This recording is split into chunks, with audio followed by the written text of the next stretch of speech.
Agora vamos falar do Lincoln Portela, do Bolsonaro e tudo mais. Ó, um pouquinho de contexto para quem não acompanha essa semana. O então vice-presidente da Câmara era o Marcelo Ramos. Marcelo Ramos ele foi eleito vice-presidente da Câmara em 2021, quando Arthur Lira foi eleito presidente. Só que os cargos na mesa diretora da Câmara, e aí a Câmara tem presidente, vice, primeiro secretário, segundo, terceiro secretário, enfim, tem vários cargos. Tá, esses cargos pertencem aos partidos. O Marcelo Ramos era do PL. Quando o Bolsonaro entrou no PL, ele saiu do partido porque ele é anti-bolsonarista, ele foi pro PSD. Ok. Aí, o TSE, Tribunal Superior Eleitoral, entendeu, ó, como ele mudou de partido, aliás, a primeira secretária era a Marília Reis, que era do PT, também mudou de partido, aliás, o terceiro secretário também mudou de partido, então tem que ter uma nova eleição para esses cargos todos. Ok. No caso do primeiro e do terceiro secretário, não são cargos lá tão importantes, e aí o PT indicou o deputado Odair Cunha, que é de Minas Gerais, todo mundo votou nele, a Câmara inteira votou nele, foi eleito com 342 votos, se eu não me engano. Aí também o terceiro secretário também foi eleito sem problema algum, não teve disputa. Porém, a vice-presidência da Câmara é um cargo importante. Sabe por quê? Esse ano está acontecendo uma coisa. O Bolsonaro é presidente, só que o vice-presidente Mourão, ele vai concorrer ao governo do Rio Grande do Sul. E aí tem uma coisa, se o vice-presidente assumir a presidência, nem que seja por um dia, por um minuto, ele fica incompatível para concorrer a governador. Porque alguém que tem um cargo público dessa magnitude não pode concorrer a outro cargo público, alguém que está no cargo do executivo. Ou seja, sempre que o Bolsonaro viaja ou vai a algum lugar, o Mourão é obrigado a viajar. Vou te dar um exemplo. O Bolsonaro vai para a Cúpula das Américas agora em Los Angeles, em junho. O Mourão inventou uma viagem para Madrid. Por quê? Porque se ele assumir a presidência por um dia, não pode ser candidato a governador. Então, em vez do vagabundo mamateiro ele renunciar ao cargo, não. Ele continua sendo um vice decorativo, ganhando o salário, ganhando todos os benefícios do cargo, as benesses. E aí, quando o presidente sai, em vez de ele assumir fazendo papel de vice, né, que é assumir quando o presidente sai, ele viaja também para não se incompatibilizar. Ok. O Arthur Lira vai ser candidato novamente a deputado. Ele também não pode assumir a presidência. Quando sai o presidente e o vice, quem assume é o presidente da Câmara. Então, sempre que sai o Bolsonaro de viagem, agora em junho esse exemplo, o Arthur Lira também vai ter que viajar. O Mourão viaja, o Arthur Lira também viaja. Então, quem assume a presidência é o presidente do Senado, que é o Rodrigo Pacheco. Ele não vai concorrer a nada, então para ele não tem problema. Ok, só que aí quem assume a Câmara dos Deputados é o vice. E o vice, o Bolsonaro queria um vice bolsonarista. Para quê? Para que quando o Bolsonaro viaje, o Mourão também viaja, o Arthur Lira viaja, e um bolsonarista assumiria a Câmara dos Deputados e ia pautar alguma coisa que o Bolsonaro quer, essas pautas de armas, dessas pautas fascistas do Bolsonaro. Ok, ele indicou o Major Vitor Hugo, perdeu a primeira eleição. Aí perdeu a eleição interna no partido. O PL indicou o Lincoln Portela. Aí o Bolsonaro pensou, peraí, eu vou indicar a Flávia Arruda, que era quem liberava a verba para os deputados, eles não vão ter cara de votar contra ela. Ah, o voto é secreto, mas não vão ter cara de votar contra ela, de falar, caramba, a gente tá votando contra quem liberou tantos milhões pra gente roubar. Pois bem, tiveram. Por quê? Tá tendo uma insatisfação muito grande, tanto no partido do Bolsonaro como no Centrão, pelo fato de que o Bolsonaro tenta interferir em alguns assuntos internos da Câmara dos Deputados. Veja bem, não são assuntos que outros presidentes não interferiam.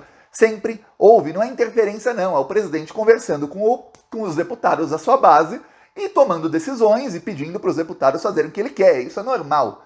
Porém, os deputados veem o Bolsonaro como o cara decorativo que fica ali falando para claque, ou seja, falando uma abobrinha aqui, outra ali e tudo mais, enquanto os deputados roubam muito dinheiro e o Bolsonaro leva a parte dele. Não pense que não leva, leva.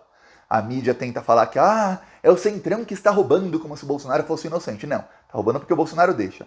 Tá, então eles não querem o Bolsonaro assim, dando palpite em nada. O Bolsonaro é um zero à esquerda. Você fica ali, fica na presidência, a gente te mantém aí, você dá a chave do cofre pra gente roubar e leva a sua parte e fica quieto. Fica quieto e fica aí distraindo o público, fala uma abobrinha aqui, outra ali, enquanto a gente rouba dinheiro.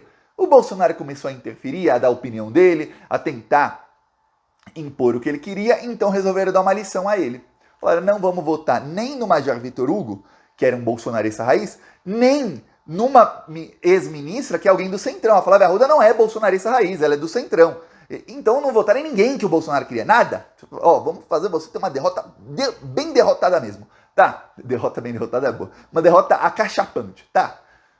Bolsonaro sofreu a derrota. Aí, o o deputado que ganhou, o Lincoln Portela, se encontrou com o Bolsonaro, ele foi até o Palácio Planalto, fora da agenda, se encontrou com o Bolsonaro, falou, ok, e tentou colocar panos quentes. Aí, logo depois de eleito, ele deu uma entrevista no dia seguinte para o UOL. Aí tá lá o deputado dando entrevista e perguntam para ele sobre a eleição. O que fala o deputado? Olha, é difícil o Bolsonaro ganhar no primeiro turno, não dá, mas difícil o Bolsonaro ganhar no segundo turno porque o Lula tá com muita força, né? Vai ser muito difícil o Bolsonaro ganhar essa eleição no segundo turno. Pronto. A fala dele, a entrevista dele inteira é um desastre. Ele foi treinado, e dá pra ver que ele foi treinado para toda vez que alguém falava de qualquer assunto na entrevista, qualquer assunto era abordado, ele falava, não, isso é uma coisa da democracia. Vou te dar um exemplo. Falaram, olha, o ex-vice-presidente da Câmara, o Marcelo Ramos, falou que foi uma interferência do Bolsonaro para você ser eleito, ou para ele ser destituído. Ele falou, ele fala o que ele quer porque é da democracia, cada um tem a sua opinião, eu respeito a opinião dele. Olha, estão falando que você impôs uma derrota ao Bolsonaro, não sei o que ele.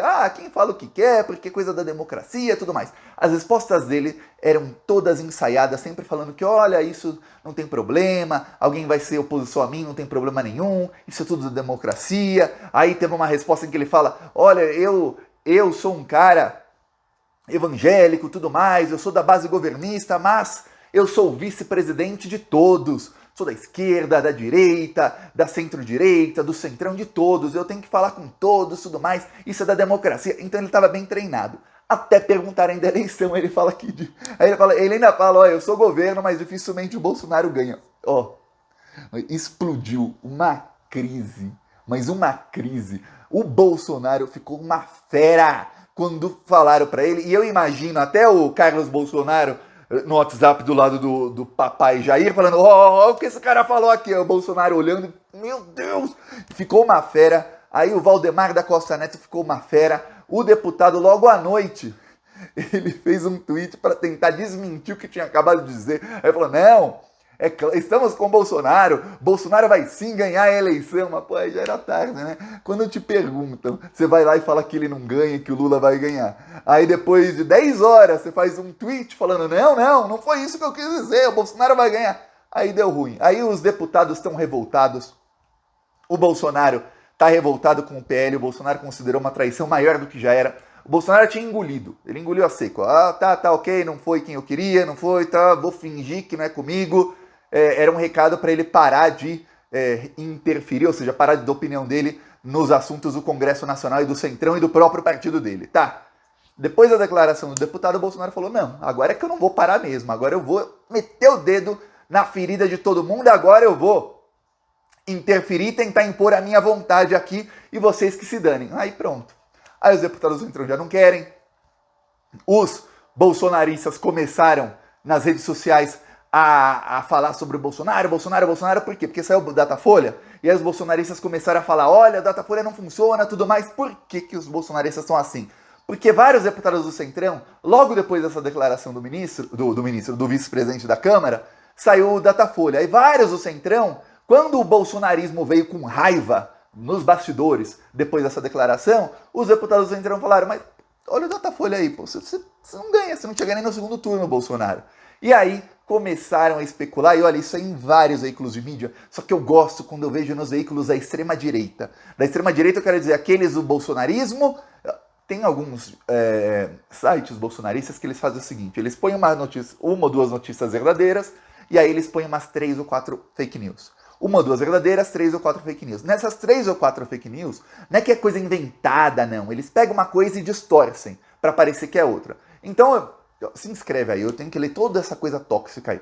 Então, às vezes, você vê uma coisa negativa contra o Bolsonaro e tá na parte das notícias verdadeiras deles. Por quê? Porque é notícia que você vê que eles pegaram das mesmas fontes da grande mídia. E aí eu também vejo no antagonista, que também é de extrema-direita, e também vão votar no Bolsonaro, até o Mainardi estava falando, entre Lula e Bolsonaro, eu prefiro Bolsonaro e tudo mais, já abandonaram o Sérgio Moro, inclusive, então, inclusive agora o antagonista é parte do UOL, e o UOL várias vezes vira um panfleto bolsonarista, assim como a Folha de São Paulo. Tá, aí eu vejo nesses veículos vazar muita coisa, e começou a vazar depois do Datafolha o seguinte, que o Centrão só está esperando agora para desembarcar do bolsonarismo. Por quê? Porque para eles é o seguinte, se o Bolsonaro chega no segundo turno e tal, ok, eles até aceitam perder e depois eles migram, tentam migrar para o lado vencedor, porque o Centrão sempre está com quem está no poder. Eles nunca são oposição.